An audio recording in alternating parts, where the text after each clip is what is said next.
Ya, itu kan prinsip soal equality before the law ya, terutama ya. Padahal saya temukan ya, kita temukan dalam praktek itu equality before the law itu just a myth. Itu hanya mitos that lie daily, yang kebohongannya itu dibuktikan setiap hari. Pembatasan terhadap hak pilih, terutama misalnya anggota XPKI atau mungkin hak untuk mendaftarkan dan seterusnya, yang baik yang terlibat langsung, tidak langsung termasuk keturunannya, saya kira bisa dikatakan tetap konstitusional. Jadi ketika misalnya kita lihat, ini kok ada indikasi justru komunisme akan bangkit, infiltrasinya di beberapa institusi sudah nampak begitu, kita harus hati-hati. Jangan kemudian malah justru dibuka peluang untuk memasuki pertahanan negara, terutama di TNI ini.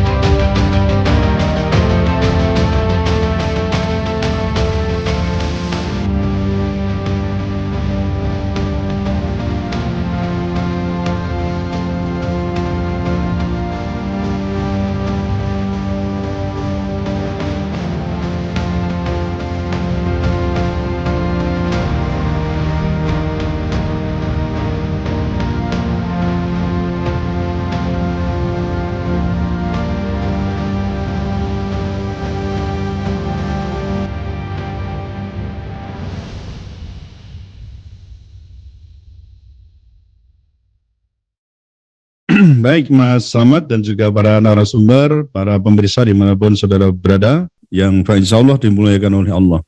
Saya sebenarnya sudah juga banyak ya menulis artikel-artikel yang terkait dengan ketidaksetujuan saya ya terhadap yang saya sebut sebagai moderasi komunisme. Jadi itu ada gerakan yang mencoba untuk melunakkan ya radikalisasi dan revolusionernya komunisme itu. Kemudian kalau boleh saya katakan di situ, itu sebenarnya ada 6. Saya mencatat itu ada 6 moderasi, ya. Yang tadi saya katakan upaya untuk melunakkan itu antara lain yang pertama upaya pencabutan TAP MPRS nomor 2566 tadi, yang itu dilakukan sejak Presiden Abdurrahman Wahid. Lalu yang kedua, tidak menjadikan TAP MPRS nomor 25 tahun 66 itu sebagai pertimbangan dalam pembentukan, dulu ya, kita kan ada RUU HIP itu pada tahun 2020 itu. Iya, RUU HIP. Kemudian yang ketiga, itu penerbitan tadi, SKKPH oleh Komnas HAM, itu tadi dikatakan sebagai surat keterangan korban pelanggaran HAM. Dan itu sudah ribuan Mas jumlahnya, sudah ribuan. Itu terutama untuk orang-orang ex-partai komunis. Lalu yang keempat, upaya rekonsiliasi PKI sebagai korban. Kemudian yang kelima itu diperbolehkannya keturunan PKI menjadi anggota TNI, ya,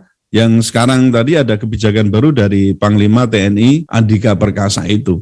Kemudian yang ke-6 itu ya, itu ada satu lagi ini mengenai kebijakan yang diputuskan oleh MK itu terkait dengan hak untuk dipilih ya di dalam pemilu. Yang itu kemudian kan melahirkan banyak juga beberapa legislator di DPR toh yang kemudian menjadi anggota DPR. Jadi ada 6 kebijakan publik yang saya tengarai itu sebagai sarana untuk moderasi komunisme yang tadi saya katakan itu sebenarnya radikal dan juga revolusioner. Nah, ada beberapa hal yang sebenarnya mungkin ada perspektif yang agak berbeda terkait dengan upaya ini. Saya sering diserang dengan alasan bahwa kita kan punya pasal 27 Undang-Undang Dasar 1945 dan pasal 28. Di pasal 27 itu selalu itu yang jadi alasan di sini Mas. Jadi segala warga negara bersamaan kedudukannya di dalam hukum dan pemerintahan. Lalu di pasal 28 itu menyangkut soal hak asasi manusia. Itu yang jadi sandaran utama. Kenapa kok sebaiknya ya itu ada yang sekarang yang terjadi di TNI itu, ya dikasih aja peluang. Itu kan hak dia, gitu loh. Nah lalu saya beralasan begini, ya, itu kan prinsip soal equality before the law ya, terutama ya. Padahal saya temukan ya, kita temukan dalam praktek itu equality before the law itu just a myth. Itu hanya mitos that lie daily, yang kebohongannya itu dibuktikan setiap hari. Nah, Lalu ada pernyataan tegas lagi, persoalan equality before the law itu sebenarnya for who gitu ya, untuk siapa? Kalau bagi mereka yang berkepentingan itu, wah ini harus sama, ini harus sama. Tapi begitu bagi lawan, itu nanti dulu. Jadi hal ini juga perlu kita cermati betul, karena ada fakta lain ya, soal apa betul toh kalau negara demokrasi, yaitu yang mengembangkan itu, lalu betul-betul equality before the law itu diterapkan begitu. Kita lihat Amerika Serikat, mereka juga punya politik apartheid, betul kan? Lalu yang kedua, soal di zaman Hindia Belanda dulu, ini Belanda yang notabene juga menganut demokrasi. Kita juga dulu waktu dijajah ada penggolongan penduduk. Nah, apa itu namanya equality before the law? Tidak. Lalu juga ada di Jerman ada proses namanya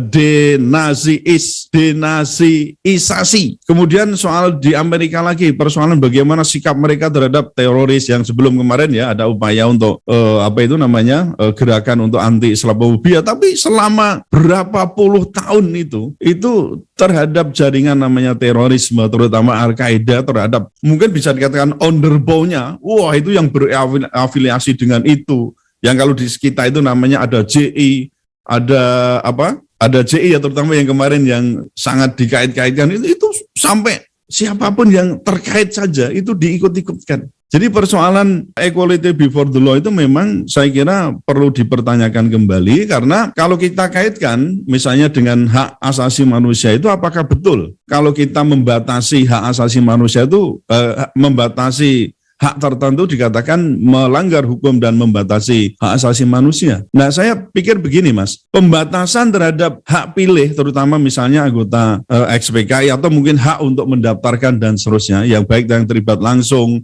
tidak langsung termasuk keturunannya, saya kira bisa dikatakan tetap konstitusional. Karena apa? Karena di Indonesia itu kan berdasarkan dengan Undang-Undang Dasar 45, pembatasan itu bisa dilakukan oleh pembuat undang-undang terhadap semua hak asasi manusia yang tercantum di pasal 28 huruf I itu ya, kecuali yang maksud saya yang dikecualikan ini terhadap semua HAM kecuali yang ada di pasal 28 huruf I itu. Misalnya hak hidup, kemudian hak untuk disiksa, hak untuk tidak disiksa, lalu hak kemerdekaan pikiran dan hati nurani, hak beragama, hak untuk tidak diperbudak, lalu ada lagi hak untuk diakui sebagai pribadi di depan hukum, dan hak untuk tidak dituntut atas dasar hukum yang berlaku surut. Ini yang tidak boleh dibatasi.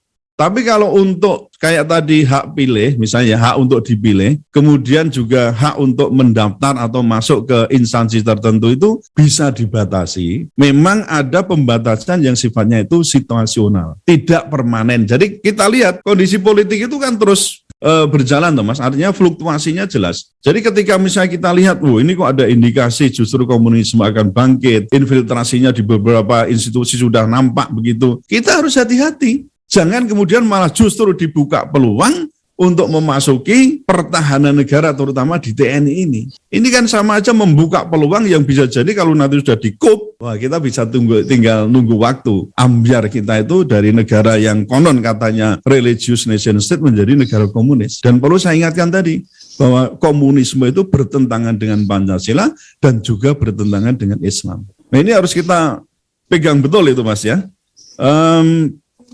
Kemudian yang kedua yang perlu saya sampaikan, memang betul membaca peraturan itu tidak boleh hanya membaca letterlek ya atau dari sisi gramatikal.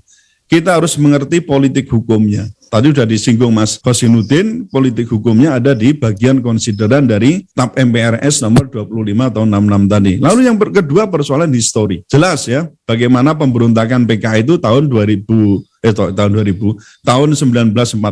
dan juga tahun 1965 itu jelas sekali. Korbannya sudah jelas bagaimana kesadisan, kengerian dan seterusnya yang dilakukan itu. Kemudian persoalan yang kekinian tadi, saya kira perlu juga waspada karena sudah ada pengakuan ya seperti yang dikatakan oleh Ripka Ciptaning itu, selain ada buku ya bahwa aku bangga sebagai anak PKI itu, ada keturunan atau mungkin ex-PKI keturunannya itu sampai sejumlah 15 sampai 20 juta yang memang menginduk kepada organisasi partai politik PDIP ya, sebutkan begitu. Ya itu masuk di sana. Nah kita apa tidak boleh hati-hati loh untuk kekinian. Nah ini juga harus diwaspadai karena memang kenyataannya ketika DPR taruhlah begitu ya, pembuat undang-undang itu banyak yang dari sisi sana, dari sisi kiri, kita bisa memprediksikan juga kira-kira peraturan, jenis peraturan yang akan dibuat macam mana. Kebijakan negara seperti apa. Ini jangan dikira tidak ada ini Mas, tidak ada pengaruh. Karena meskipun kita itu menjadi negara hukum dan tidak negara komunis, artinya negara demokrasi bukan komunis, tapi kan peran partai di Indonesia itu sangat kuat. Termasuk misalnya bagaimana menentukan kebijakan. Presiden saja kan bisa disetir oleh partai. Jadi meskipun nggak komunis negara kita, tapi kan peran partainya bisa kita lihat betapa besarnya itulah. Kalau suatu partai itu taruhlah itu, saya baca berita itu ya, dikuasai oleh atau di situ menginduk dari X sampai kemudian keturunan dari PKI, apa tidak mungkin itu juga kebijakan-kebijakan akan sangat dipengaruhi oleh ini, meskipun tidak 100%. Kan prinsipnya begitu tuh. Anut ideologi komunis kan itu kan, tapi juga tidak menutup kemungkinan bahwa mereka pun tetap ingin melestarikan sistem komunisme yang ideologi komunisme yang dikatakan sebagai bahaya laten itu. Kemudian untuk yang keempat persoalan prediksi. Saya kira tadi sudah saya singgung, ketika misalnya TNI sudah disusupi, kemudian DPR, MPR sudah disusupi, lalu presidennya juga misalnya pro terhadap haluan kekirian ini atau komunisme itu, Anda kira-kira bisa membayangkan enggak ke depan itu kira-kira bagaimana? Sementara tadi saya katakan kita adalah sebagai religious nation state, sebagaimana pasal 29 ayat 1 yang jelas anti dengan komunisme. Sementara itu Mas yang bisa saya sampaikan. Ya Prof, terakhir Prof, saya ingin ajukan lagi. Prof, seberapa ya kemungkinannya melalui pintu legislasi, wacana tentang amandemen aja juga menjadi satu keniscayaan sekarang kalau kita pahami ya, di level konstitusi, di level undang-undang apalagi kan begitu. Sementara kalau kita lihat penyelenggara negara ini selalu menggunakan atas nama undang-undang. Ini amanah konstitusi dan amanah undang-undang. Dan di sisi itu sebetulnya akan mudah kalau kemudian proses politik yang ada di parlemen itu nanti bisa dipengaruhi kan. Betul. Dinamika hasil keputusan politik yang ada di parlemen akan sangat dibutuhkan. Sangat mungkin di situ. Kekuatan politik yang ada di parlemen dan proses konstitusi amandemen atau tidak akan sangat juga ditentukan oleh penyelenggara negara. Seberapa kansnya itu bisa dilakukan, Prof? Ya, maksudnya kans itu tetap ada ya. Jadi kemungkinan besarnya itu bisa terjadi demikian karena untuk kebijakan publik yang tadi saya katakan itu kan melibatkan jelas itu ya penyelenggara negara. Di situ ada penggunaan kekuasaan. Yang saya katakan tadi, kalau di Indonesia itu kan sudah begitu sudah peng-peng itu menyatu ya, penguasa dan pengusaha ditambah partai komplit. Itu paket komplit, tinggal geledak ketok. Itu bisa. Nah, makanya di sini kan rakyat ini yang terus tadi melakukan kontrol sosial. Jangan dibiarkan. Harus segera bengok-bengok. Harus segera teriak-teriak kalau kira-kira ini ada kemungkinan ada penyimpangan dan potensinya besar. Dan yang berikutnya yang perlu saya sampaikan ini persoalan ketidakadilan. Mas coba lihat, taruh misalnya ada organisasi ormas ya, ini bukan politik, kayak HTI kemudian FPI. Loh kalau dilihat itu mereka itu melakukan kegiatan apa? Membahayakan negara mana? Melakukan pemberontakan apa? Kita perlu tanyakan itu. Tapi persekusi terhadap dua ini ya sampai kemudian dibubarkan dan dinyatakan bahkan orang itu para ada pihak-pihak yang menyamakan HTI dan FPI itu seperti PKI. Nah, jangan dikira ini tidak ada hidden political atau hidden agenda. Ketika ini test water gitu ya. Anda jangan, maksudnya umat Islam terutama yang HTI dan FPI, jangan memikirkan enak-enak. Ini bisa jadi nanti dirunut itu, gitu loh. Jadi ini memang kayak test water. Mungkin akan istilahnya itu kalau kita main biliar atau main apa itu yang apa Mas jenenge? Karambol. Main karambol atau biliar. Ini jangan dikira tidak berbahaya juga untuk umat Islam.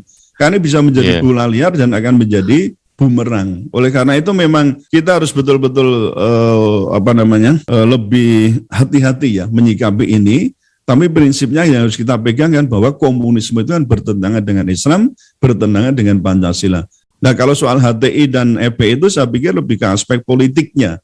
Nah karena ini kan bukan esensial sebenarnya, tapi tergantung arah angin saja. Kalau politiknya macam itu ya sudah, karena backgroundnya mungkin kayak begitu, lalu tindakan terhadap HTI dan juga FPI yang sebenarnya tidak pernah melakukan kudeta dan asasnya itu juga mereka Islam semua, itu yang kemudian digiring seolah-olah ini kok sama dengan ini, dengan apa namanya, dengan PKI. Dan ini banyak loh Mas, narasinya ini banyak.